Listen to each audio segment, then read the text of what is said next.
All right, ladies and gents, today we'll be doing problem 1.9. So 1.9a, or rather 1.9, ELA, part A says, use the results of problem 1.8 to find the autocorrelation function R of tau of waveform x of t is equal to 10 cosine 10t plus 20 cosine 20t. Okay, so we're going to be using the previous problem. So previous problem solution.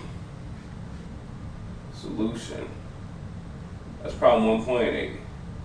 Previous problem solution had the Rx tau for x of tau being equal to a cosine pi f naught of t, right? That was the previous function plus this phase. So the autocorrelation for this function is equal to a squared divided by 2 times cosine of 2 pi f of tau. Right?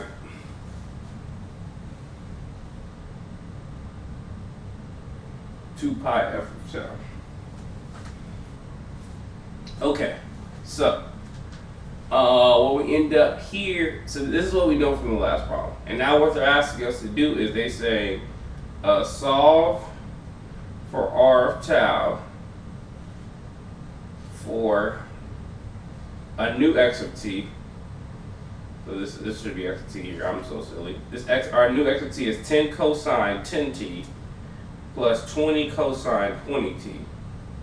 This is our new x of t that's given. We're going to use this property here and substitute this in on our x of tau. Okay, so that's for part A. So this is part A here. And then part B, they want us to use the relationship Px is equal to R0. So we know that Px, we know that average normalized power is equal to autocorrelation at tau equals 0 to find the power in x of t. Okay, so they want the power, and then compare that answer to problems 1.4 and 1.5. All right, let's go ahead and solve for x of t here, for R of tau here. Oh, that's under bad side. So R of tau here. So let's switch to the black side. Respect. All right, so R of tau is going to be equal to, so we can do it independently. So we can basically separate these two up and then combine them back together. So let's compute R of tau for this. Let's go, what's R of tau for 10 cosine 10t? Well, we know when it's in this form here, where this phase is 0, here our phase is 0, but even if it was a phase, it doesn't have any effect here on this part.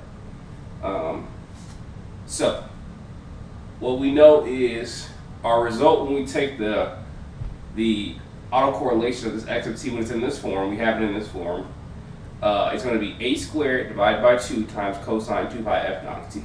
So our a squared here is 10. So our a is 10 here. So in the end, we're going to get 10 squared over 2, right? This is our a, and we square it here and divide by 2. And on the inside part, we should get 2 pi f naught of tau. So we need to figure out what this is. This is not in the correct form, but what we can say here, we can say, oh, well, 10 is equal to 2 pi f naught, right? Because 10 here represents this inside part times this variable t. So 10 is equal to 2 pi f naught. And then we can solve for f naught by doing this right here. We can say, okay, well, f naught will be equal to 10 divided by 2 pi. So it'll be 5 over pi.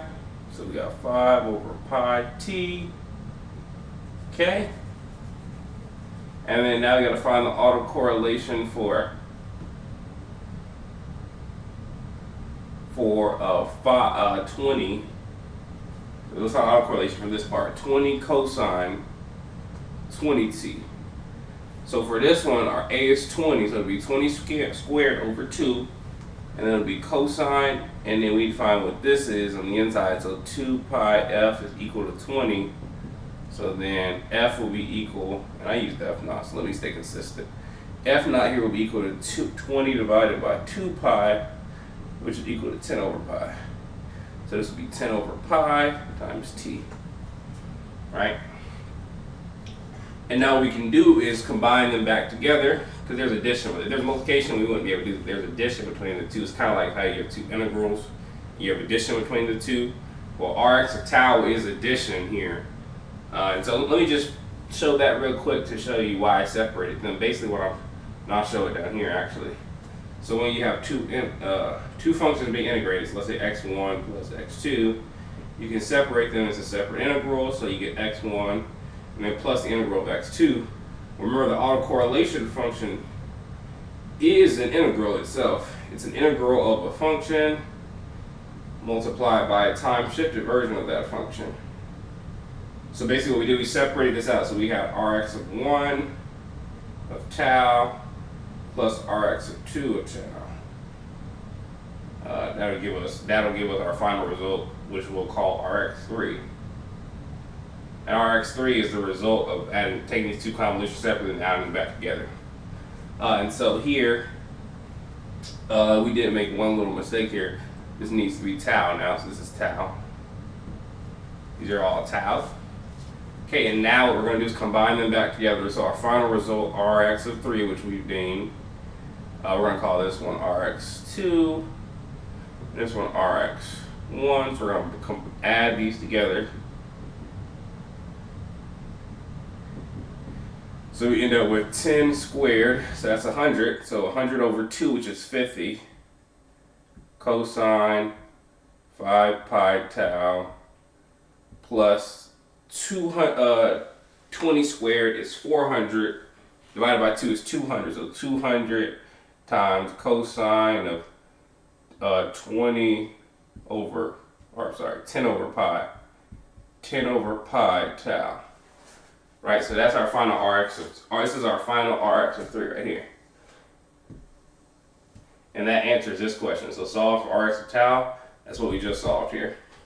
Now we need to solve part B. Part B says find the power using the fact that autocorrelation is equal to the autocorrelation of 0 is equal to the average normalized power. And so they want us to find Rx3 of 0. So to find Rx3 of 0, what we do is plug in 0 for tau, so now we get 50 times cosine of 0, so this is 0 times 5 over pi, which is just 0, plus 200 times cosine of 0, same thing here, 0 times 10 over pi is 0. So this cosine of 0 is 1, so this is going to be 1, this is going to be equal to 1, and so we end up with 50 plus 200, which is equal to 250. And that's just the power. And you notice that this answer, when you go check with problem 1.4, 1.5, matches.